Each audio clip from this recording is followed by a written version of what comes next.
सोचिए, इस पूरे ब्रह्मांड को चलाने वाली करेंसी क्या हो सकती है? पैसा? सोना? नहीं, कुछ इससे भी कहीं ज्यादा बेसिक है, और वो है एनर्जी।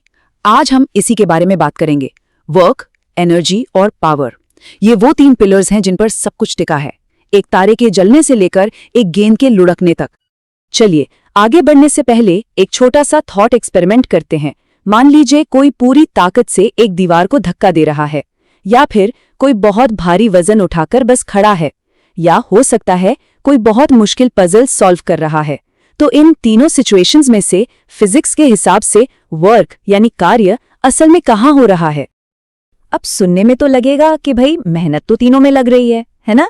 लेकिन फिजिक्स का नजरिया हमारी रोजमर्रा की सोच से काफी अलग होता है, और इसका जवाब शायद थोड़ा चौंकाने वाला हो। तो चलिए पता लगाते हैं कि फिजिक्स की दुनिया में वर्क का असली मतलब क्या है। उस सवाल का जवाब ढूंढने के लिए हमें पहले उस बुनियाद को समझना होगा जिसपे सब कुछ बना है। मतलब हमें बात करनी होगी यूनिवर्स की असली करेंसी की, और वो है एनर्जी। तो ये एनर्जी है क्या चीज? देखिए, फिजिक्स में इसकी एक बड़ी सीधी सादी परिभाषा है। किसी भी चीज में काम करने की जो कैपेसिटी होती है वही एनर्जी है। ये वो ताकत है जिससे कोई चीज मूव कर सकती है, गर्म हो सकती है या अपनी शक्ल बदल सकती है। सीधी सी बात है, एनर्जी नहीं तो काम भी नहीं। मैकेनिकल एनर्जी जो हमारे आसपास सबसे कॉमन है वो दो तरह की होती है। पहली है काइनेटिक एनर्जी यानी मोशन की एनर्जी, जैसे आसमान से गिरता हुआ कोई पत्थर, और दूसरी है पोटेंशियल एनर्जी मतलब स्टोर्ड एनर्जी, जैसे खींचे हुए धनुष में रखा तीर जो बस छूटने का इंतजार कर रहा हो। ठीक है, तो हमने एनर्जी को समझ लिया। अब देखते हैं कि ये एक जगह से दूसरी जगह जाती कैसे है। अगर एनर्जी यूनिवर्स की करेंसी है तो वर्क वो ट्रांजैक्शन है जो इस करेंसी को एक अकाउंट से दूसरे में ट्रांसफर करता है। ये एनर्जी को ट्रांसफर करने का प्रोसेस है। फिजिक्स में वर्क की एक बहुत ही सटीक, बहुत स्पेसिफिक परिभाषा है। इसके लिए दो चीजें होनी जरूरी हैं। एक, फोर्स लगना चाहिए, और दूसरा, जिस चीज पर फोर्स लग रहा है उसे उसी डायरेक्शन में मूव भी करना चाहिए। अगर मूवमेंट नहीं हुआ, मतलब कोई डिस्प्लेसमेंट नहीं हुआ, तो कोई वर्क भी नहीं हुआ, चाहे कितनी भी जान लगा दी जाए। और हाँ, इसे हम मैथ्स से नाप भी सकते हैं। फॉर्मूला है W = Fs cos थीटा। यहाँ F का मतलब है फोर्स, S का मतलब है डिस्प्लेसमेंट, और ये cos थीटा ये बस ये बताता है कि जो धक्का लगाया जा रहा है वो मूवमेंट की दिशा में कितना है। अगर धक्का सीधा सीधा है तो पूरा का पूरा फोर्स काम में बदल रहा है, और अगर किसी एंगल पर धक्का लग रहा है तो फोर्स का बस एक हिस्सा ही काम कर रहा है। तो चलिए अपने पहले वाले सवाल पर वापस चलते हैं। दीवार को धक्का देना, दीवार तो हिली नहीं, मतलब जीरो डिस्प्लेसमेंट, तो काम भी हुआ जीरो। भारी वजन पकड़कर खड़े रहना, इसमें भी कोई मूवमेंट नहीं तो कोई काम नहीं।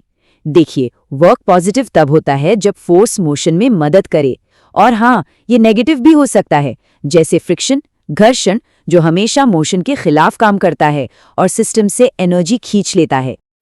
लेकिन तब क्या हो जब फोर्स एक जैसा न हो? जैसे जब कोई स्प्रिंग खींचता है तो जितना ज्यादा खींचते हैं उतना ज्यादा फोर्स लगता है। ऐसे केस में जहां फोर्स बदल रहा हो, टोटल वर्क निकालने के लिए फोर्स डिस्प्लेसमेंट ग्राफ के नीचे का एरिया कैलकुलेट किया जाता है। ये असल में हर छोटे छोटे मूवमेंट पर किए गए काम को जोड़ने जैसा ही है। ठीक है, तो एनर्जी यानी काम करने की कैपेसिटी और वर्क यानी एनर्जी का ट्रांसफर, ये दोनों हमने समझ लिए। अब पहेली का तीसरा और आखिरी टुकड़ा आता है पावर। और पावर का सारा खेल इस बात पर है कि काम कितनी तेजी से किया जा रहा है। पावर बस ये नापता है कि काम कितनी जल्दी जल्दी हो रहा है, मतलब एनर्जी ट्रांसफर होने की रफ्तार क्या है। जैसे एक पावरफुल कार का इंजन बहुत कम टाइम में बहुत सारा काम कर सकता है, इसीलिए वो तेजी से स्पीड पकड़ती है। वहीं एक कम पावर वाला इंजन भी उतना ही काम कर लेगा, लेकिन उसे टाइम ज्यादा लगेगा। इसका फॉर्मूला भी बिल्कुल सीधा है।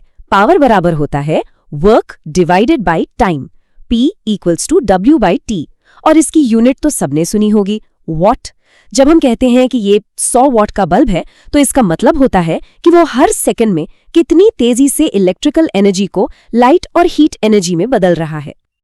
अब हम एक ऐसे प्रिंसिपल पर आते हैं जो इन सभी कॉन्सेप्ट्स को एक साथ बांधता है। ये फिजिक्स का एक बहुत ही गहरा, एक फंडामेंटल लॉ है जो एनर्जी के हर लेन देन को कंट्रोल करता है। इसे हम नेचर के सबसे मजबूत पिलर्स में से एक कह सकते हैं। और यहीं से एक बहुत जरूरी सवाल उठता है जो इन सभी आइडियाज को जोड़ता है कि जब किसी चीज पर वर्क किया जाता है तो उसकी एनर्जी का क्या होता है? वर्क और मोशन के बीच का असली रिश्ता क्या है? और इसका जवाब है वर्क एनर्जी थ्योरम। ये सच में एक आहा मोमेंट जैसा है। और ये कमाल की बात है कि ये बहुत सिंपल है। किसी भी ऑब्जेक्ट पर किया गया टोटल वर्क उसकी काइनेटिक एनर्जी में आए बदलाव के ठीक बराबर होता है। मतलब गेंद को धक्का दिया यानी पॉजिटिव वर्क किया तो वो तेज हो गई, मतलब काइनेटिक एनर्जी बढ़ गई। फ्रिक्शन ने उसे धीमा किया यानी नेगेटिव वर्क हुआ तो उसकी काइनेटिक एनर्जी कम हो गई। कितना खूबसूरत और सीधा कनेक्शन है। लेकिन यहाँ एक छोटा सा पेंच है। हर फोर्स एक जैसा नहीं होता। कुछ होते हैं कंजर्वेटिव फोर्स, जैसे ग्रेविटी। ये एक तरह से रिफंडेबल ट्रांजैक्शन जैसे हैं। जैसे एक गेंद को ऊपर फेंका तो ग्रेविटी ने उसकी काइनेटिक एनर्जी को पोटेंशियल एनर्जी में स्टोर कर लिया, और जब गेंद नीचे आई तो वो एनर्जी पूरी की पूरी वापस मिल गई। दूसरी तरफ होते हैं नॉन कंजर्वेटिव फोर्स, जैसे फ्रिक्शन। ये वन वे डील हैं। ये एनर्जी को गर्मी या आवाज जैसी चीजों में बदल देते हैं और वो एनर्जी आसानी से वापस नहीं मिलती। और ये सब हमें फिजिक्स के शायद सबसे फंडामेंटल लॉ तक ले आता है, principle of conservation of energy. ये आइडिया बहुत सिंपल लेकिन बहुत गहरा है। एनर्जी को न तो बनाया जा सकता है और ना ही खत्म किया जा सकता है। ये सिर्फ एक फॉर्म से दूसरे फॉर्म में बदल सकती है। इस पूरे यूनिवर्स में जितनी भी एनर्जी है वो हमेशा फिक्स रहती है। जितनी पहले थी उतनी ही हमेशा रहेगी। तो ये सारे प्रिंसिपल्स हमें एक्शन में कहाँ देखने को मिलते हैं? इसका एक बेहतरीन उदाहरण है कोलिजन यानी टक्कर। जब चीजें टकराती हैं तो एनर्जी और मोमेंटम का एक ड्रामेटिक एक्सचेंज होता है। कोलिजन भी मोटे तौर पर दो तरह के होते हैं। एक होते हैं इलास्टिक कोलिजन, जैसे बिलियर्ड बॉल्स का टकराना। ये लगभग परफेक्ट होते हैं, जहां काइनेटिक एनर्जी और मोमेंटम दोनों ही कंजर्व रहते हैं। लेकिन असल दुनिया में ज्यादातर टक्करें इनइलास्टिक होती हैं, जैसे कोई कार एक्सीडेंट। मोमेंटम तो यहां भी कंजर्व रहता है, लेकिन काइनेटिक एनर्जी नहीं। वो आवाज, गर्मी और गाड़ियों के मुड़ने तोड़ने में खर्च हो जाती है। एक ideal one dimensional elastic collision में क्या होता है? टक्कर से पहले का टोटल मोमेंटम और टोटल काइनेटिक एनर्जी टक्कर के बाद भी बिल्कुल सेम रहते हैं। कुछ भी खत्म नहीं होता, बस एनर्जी और मोमेंटम टकराने वाली चीजों के बीच रीडिस्ट्रीब्यूट हो जाते हैं। और अब हम इस सफर के सबसे गहरे, सबसे प्रोफाउंड हिस्से पर पहुंचते हैं, जिसका क्रेडिट जाता है एल्बर्ट आइंस्टाइन को। उन्होंने हमें बताया कि एनर्जी की कहानी इससे भी कई ज्यादा गहरी है। उन्होंने दिखाया कि मास और एनर्जी दो अलग अलग चीजें नहीं हैं, वो तो एक ही सिक्के के दो पहलू हैं। मास असल में एनर्जी का ही एक बहुत ही ज्यादा कॉन्सेंट्रेटेड फॉर्म है। और ये सारी बात एक इक्वेशन में सिमट जाती है, जो शायद इतिहास की सबसे फेमस इक्वेशन है, E=mc²। ये हमें बताती है कि बहुत थोड़े से मास को भी बहुत विशाल मात्रा में एनर्जी में बदला जा सकता है। क्यों? क्योंकि इसमें लाइट की स्पीड के स्क्वायर से गुणा किया जाता है।